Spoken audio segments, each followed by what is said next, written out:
હું શું કેમ ઉદાસ બેઠી? આમ જોવો ને 3-4 દિવસ મને કોક ફોન કરીને ધમકી દે. લે કોણ ધમકી દે છે? હાલ મારી આગળ એને બતાવી દઈએ કે કોણ છે આપણે. ઈ મને 3-4 દિવસ ફોન કરીને ધમકી દે છે જલ્દી રિચાર્જ કરો નકર ફોન ની સેવા બંધ કરી દે.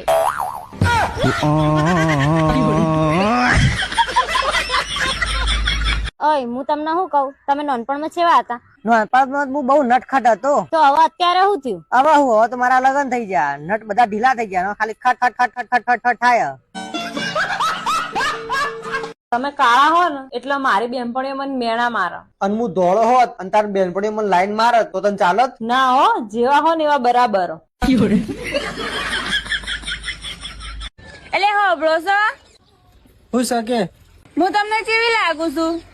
તું તો મસ્ત લાગે. કેટલી મસ્ત લાગુ હું? તું એટલી મસ્ત લાગે ને કે મારું મન કે તારા જેવી બીજી લઈ આવું.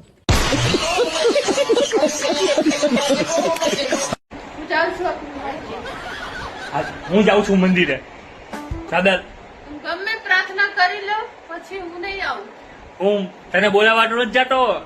તું જાસ એટલે મારી માંગતા હતી પૂરી કરવા જાઉં છું. બરાબર?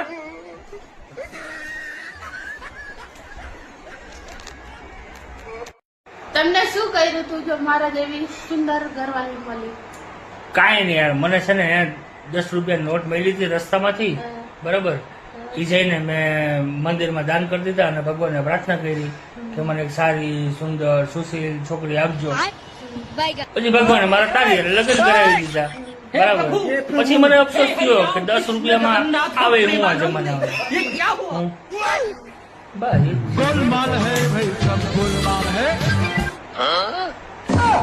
खत्म bye bye tata goodbye. પેલા તમને શું કહું, હા લગ્ન પેલા તો મારું કેટલું ધ્યાન રાખતા, જમવા લઈ જતા, ફરવા લઈ જતા, હું તમને જે કહું એ તમે કરતા.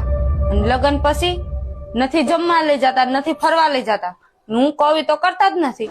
તે ક્યાંય જોયું છે કે ચૂંટણી પછી કોઈ નેતા પ્રચાર કરવા જાય, ચૂંટણી ખતમ પ્રચાર ખતમ? ઓય તને ખબર છે નવ વર આવે આપણી ઘરે આવશે કે જો સાંભળી લેજો, હું કઈ ખાવાનું નહીં બનાવી એને હાટું, હું કઈ નવરી નથી. જે આવતા હોય ને એને ના પાડી દેજો.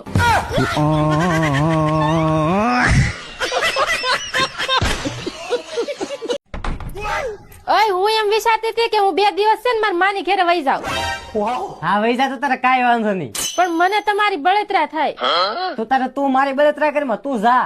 એટલે તમે સમજતા નથી, જો હું મારી માની ઘરે વહી જાય તો તમે ખાવાનું કેમ ખાઓ? એટલે હું તો બધું સમજુ છું પણ તું જ નથી સમજતી, કેમ કે મારા પેટને ભૂખ થી વધારે છે ને મગજને શાંતિની જરૂર છે.